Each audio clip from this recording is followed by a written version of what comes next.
चैतन्य महाप्रभु के 6 पार्षदों में से एक थे सनातन गोस्वामी जी, जो वृंदावन में कृष्ण की भक्ति में सदैव लीन रहते थे। एक दिन वे वृंदावन से मथुरा माधुकरी के लिए जाने लगे। तभी एक दिव्य लीला उनके सामने हुई कि महावन में कुछ बालक खेल रहे हैं। तभी उनमें से एक दिव्य श्याम अंग कांति युक्त बालक तिरछे नैनों से उन्हें देखने लगा। सनातन गोस्वामी जी भाव विभोर होकर उस बालक की तरफ दौड़ने लगे। जैसे ही वे उनके पास गए तो वो बालक अंतर्ध्यान हो गया। अब गोस्वामी जी दुखी होकर रोने लगे। रोते रोते ही उन्हें कुछ समय के लिए नींद आ गई और उन्हें तभी वही श्याम रूपी बालक दिखा और बोला कि तुम मुझसे मिलना चाहते हो तो मुझे मथुरा के श्री परशुराम चतुर्वेदी के घर आकर अपने साथ ले आओ। तभी सनातन जी की नींद टूटी और वे तभी मथुरा में माधुकरी की इच्छा से श्री परशुराम चौबे के यहाँ गए। और जैसे ही उन्होंने वहाँ उसी बालक को ठाकुर जी मदन मोहन के रूप में विराजमान देखा तो वे एकटक उनका दर्शन करते रह गए।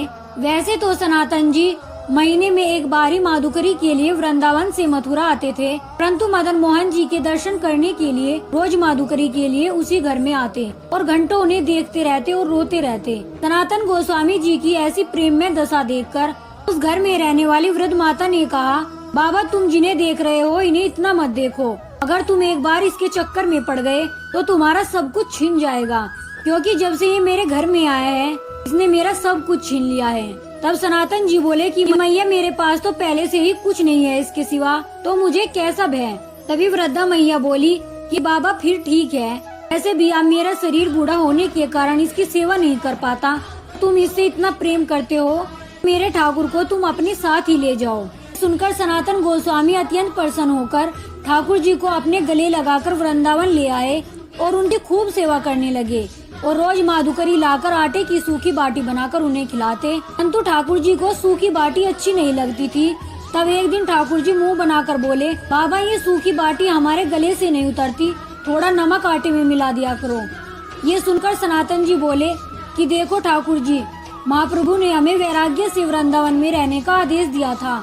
आज तो तुम नमक के लिए बोल रहे हो, कल हमें घी के लिए भी बोलोगे। मैं ये सब व्यवस्था नहीं कर सकता। तुम तो ठाकुर हो तो अपनी व्यवस्था खुद ही कर लो, मैं तो वैराग्य से बंधा हूँ। तब ठाकुर जी बोले ठीक है, मैं खुद ही अपने भोग की व्यवस्था कर लूँगा।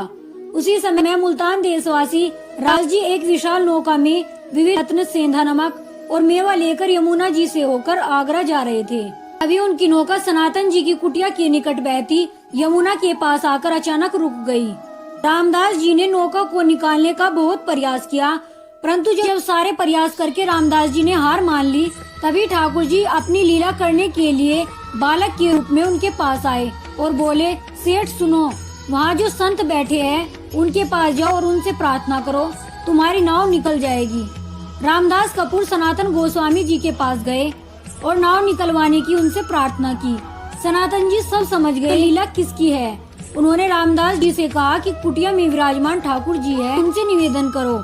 तब रामदास जी ठाकुर मदन मोहन के पास गए तो उन्हें देखते हुए उनमें खोकर बोले कि ठाकुर जी अगर नौका निकल जाए तो जितने रत्न जितने मेवा ये सब बिकने के बाद जितनी भी धनराशि आएगी उन सब से मैं आपका मंदिर बनवाऊंगा और आपके भोग की व्यवस्था कराऊंगा। इतना कैसे ही रामदास जी कुटिया से बाहर आए तो आसानी से ही उनकी नाव निकल गई। रामदास जी सब रत्न मेवा और नमक की बिक्री करके आए और फिर वृंदावन में आकर एक ऊंचे टीले पर लाल पत्थर का मंदिर बनवाया, जो वृंदावन का सबसे पुराना मंदिर है, और उनके लिए भोग की व्यवस्था भी की। इस प्रकार ठाकुर जी ने स्वयं अपना मंदिर बनवा लिया और अपने भोग की व्यवस्था भी करा ली।